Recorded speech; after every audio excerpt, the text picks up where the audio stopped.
لله تفرد بالخلق علما وإيجادا. أحمده سبحانه خصنا بالشرع الحنيف رحمة ويسرا وإسعادا، وأشهد أن لا إله إلا الله وحده لا شريك له خضوعا للمولى وانقيادا، وأشهد أن نبينا وسيدنا محمدا عبد الله ورسوله أبان الدين ومعالمه مقاصدا واجتهادا واستنباطا واستمدادا. اللهم صل وسلم وبارك عليه وعلى آله وصحبه المتآلفين حبا وودادا، والتابعين ومن تبعهم بإحسان يرجو فوزا وفلاحا ورشادا. أما بعد، فاتقوا الله عباد الله إن رمتم من الأمجاد غاياتها ومن رحمات الهداية نهاياتها، فاستعصموا من التقوى بالعروة الوثقى. ومن يطع الله ورسوله ويخشى الله ويتقه فأولئك هم الفائزون. من يتق الله يجعل عسره يسرا ويعظم الله بالتقوى له أجرا. إخوة الإسلام، لقد اصطفى المولى جلت حكمته شريعتنا الإسلامية الغراء، فكانت صالحة لكل زمان ومكان، منزهة عن العيب والخلل والنقصان. اليوم أكملت لكم دينكم وأتممت عليكم نعمتي ورضيت لكم الإسلام دينا. أيها المؤمنون، إن من القضايا التي أولاها التشريع المنزلة السامية المنيعة وبوأها من التحقيق الصدارة والضليعة قضية الاجتهاد في الدين، فنوه بشأنه وآثاره وحض أولي العلم على انتهاجه واستئثاره، فهو أصل معتبر في الشريعة قامت في الملة السمحة براهينه وشواهده، ولاحت للعلماء الثقات ضوابطه وقواعده، وهو استفراغ الجهد في درك الأحكام الشرعية فيما لا نص فيه، وحده أن يبذل الذي اجتهد مجهوده في نيل أمر قد قصد، ولينقسم إلى صواب وخطأ، وقيل في الفروع يمنع الخطأ. يقول الإمام الشاطبي رحمه الله: والشريعة ما وضعت إلا لتحقيق مصالح العباد في المعاش والمعاد ودرء المفاسد عنهم. ومن القواعد الفقهية المقررة في الشريعة: المشقة تجلب التيسير، وإذا ضاق الأمر اتسع، كما أن مدار أحكام الشريعة على جلب المصالح وتكميلها ودرء المفاسد وتقليلها. والنصوص تنقسم إلى متواتر وآحاد، وإلى ما هو قطعي الثبوت والدلالة وظنيهما والعكس، مما يتطلب النظر السديد والفهم الرشيد، حتى لا يظن ظان أن الدين قد تغير وأن الشريعة قد تبدلت، لكنه النظر العميق والفهم الدقيق والتيسير والسعة ومراعاة المقاصد والمصالح.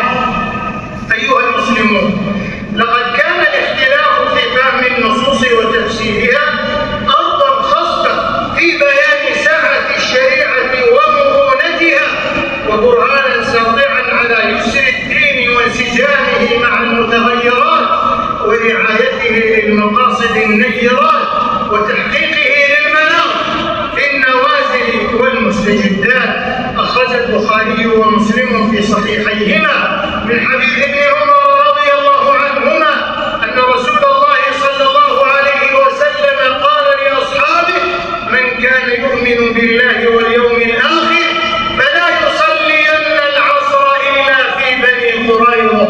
فاختلف الصحابة رضي الله عنهم في فهم ذلك على رأيين أقرهما المصطفى صلى الله عليه وسلم، وكذا في جملة من المسائل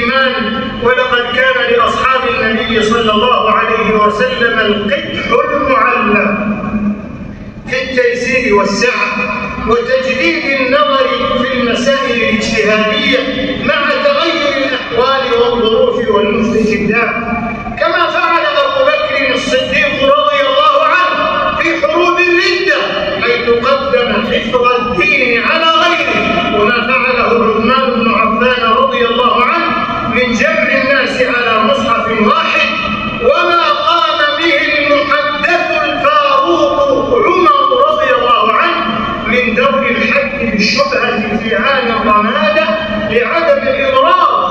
وقد كتب رضي الله عنه لأبي موسى الأشعري كتابا جاء فيه: ولا يمنعنك قضاء قضيت به اليوم فراجعت فيه رأيك وهديت فيه لرشدك أن تراجع فيه الحق، فإن الحق قديم لا يبطله شيء، ومراجعة الحق خير من التمادي في الباطل. وفي هذا دليل على أن الاجتهاد قد يتغير ويتجدد. وقال رضي الله عنه في مسألة في الميراث: تلك على ما قضينا يومئذ وهذه على ما قضينا اليوم.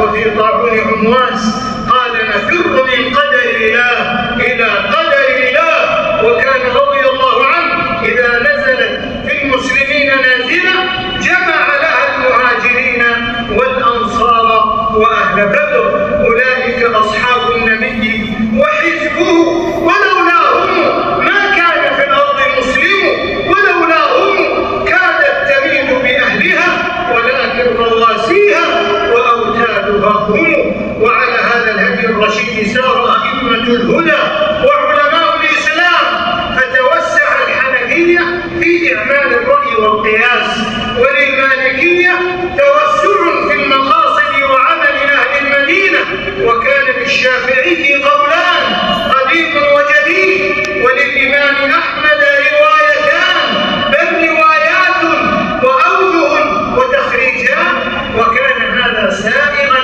وليس باعثا للخلاف. ولما أراد الخليفة جمع الناس على مذهب واحد نصحه بعض الأئمة بألا يفعل ذلك للتوسعة على الأمة، وألف مالك الموطأ ووطأه توطئة، وألف محمد بن الحسن كتاب الخلاف ثم سماه كتاب السعة.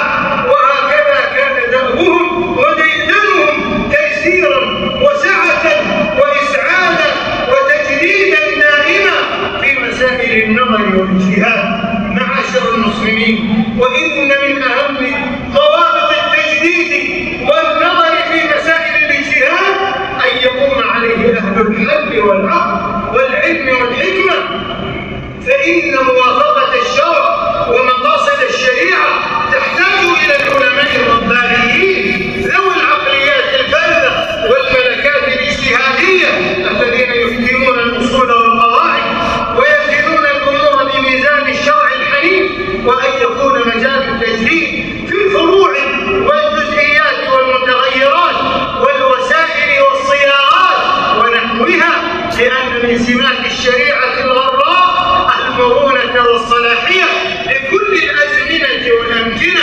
ومراعاة الظروف والمستجدات والمتغيرات والأحوال والبيئات.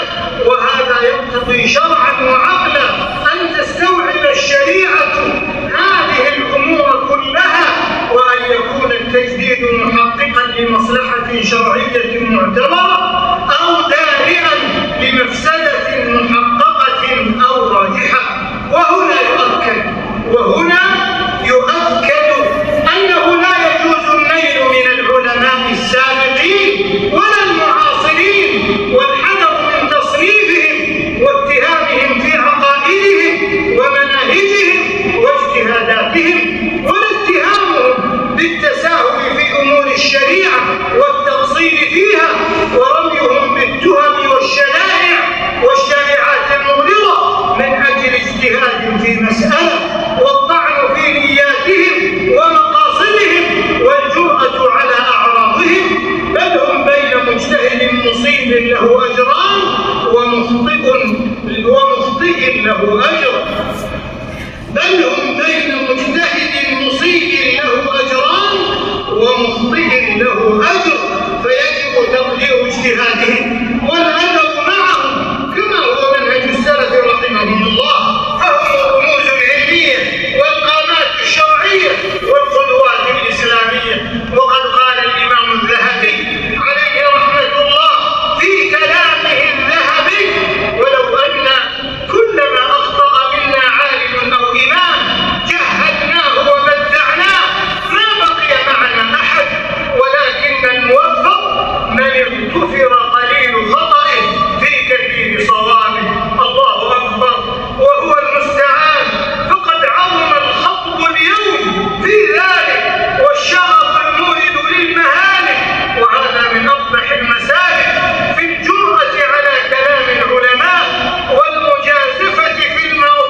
الأشياء الإباحة.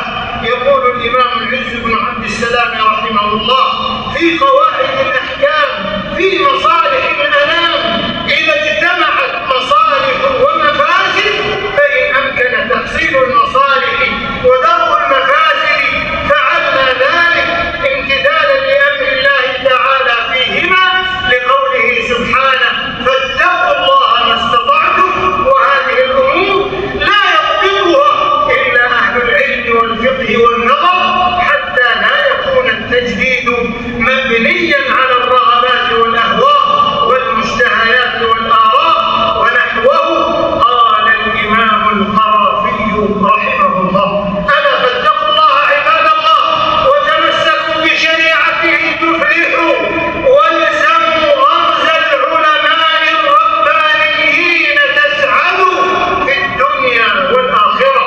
اللهم فاطر السماوات والأرض عالم الغيب والشهادة، أنت تحكم بين عبادك فيما كانوا فيه يختلفون، اهدنا لما اختلف فيه من الحق بإذنك، إنك تهدي من تشاء إلى صراط مستقيم.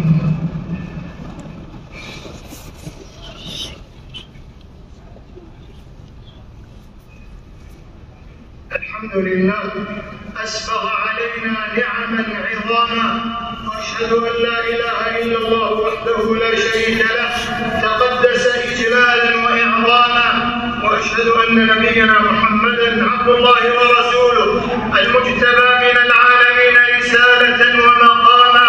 اللهم صل على نبينا وحبيبنا وقدوتنا محمد بن عبد الله وعلى آله وصحبه المكتفين بسنته التزاما واعتصاما، والتابعين ومن تبعهم بإحسان ما تعاقب النكران وداما. أما بعد، فاتقوا الله عباد الله واجتمعوا على هدي الوحيين وفهم السلف الصالح تسلموا وتوفقوا أمة الإسلام. وفي زمن الانفتاح الإعلامي العالمي المبهر بفضائياته وتقناته، لزم العلماء الأجلاء والدعاة الفضلاء بذل غاية الجهود للنظر في النوازل والمستجدات، لا سيما في المعاملات المالية والقضايا الطبية وقضايا المرأة والأحوال الشخصية ونحوها، وإنها لقمينة بأن تؤصل على ضوء المفاهيم الشرعية الصحيحة التي تجلي فقه المآلات واعتبار الأولويات والاجتهاد المقاصدي في ترفع أن تلوكها أقلام الصحافة والإعلام أو تتراشقها المنتديات وشبكات المعلومات ووسائل التواصل الاجتماعي. فعليك بالوحيين لا تعدوهما واسلك طريقهما بفهم جيد، فإذا تعذر نص فهم غامض فاستفت أهل الذكر كالمسترشد، ويتحقق ذلك بالاجتهاد الجماعي في المجامع الفقهية والهيئات العالمية المعتبرة مع مراعاة الأحوال والمكان والزمان والبيئات والظروف والعادات والأعراف والأشخاص التي يتجدد بها النظر في المسائل والنوازل المعاصرة، كما أفاض في ذلك الإمام العلامة ابن القيم في إعلام الموقعين. وهكذا يتحقق التيسير والسعة والإسعاد في تجديد النظر في مسائل الاجتهاد. كما ينبغي أن يعلم أن ما يثار اليوم حول حرية الرأي والتعبير في تجاهل عن الثوابت والقواسم المشتركة بين الثقافات والحضارات خلاف هذا المنهج الأصيل، مما يثير التعصب والكراهية والأحقاد وصدام الحضارات، ويبعث على التطرف والإرهاب. وما قضية تكرار حرق المصحف الشريف وما قضية تكرار حرق المصحف الشريف والمساس بمقدسات المسلمين إلا نماذج من سوء الفهم لما اشتملت عليه الشرائع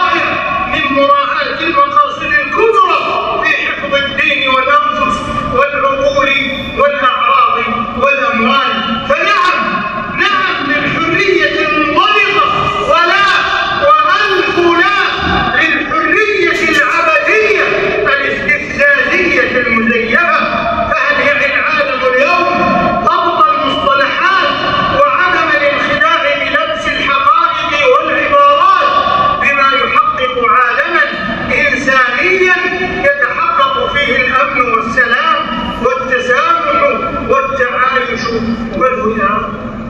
هذا وصلوا وسلموا رحمكم الله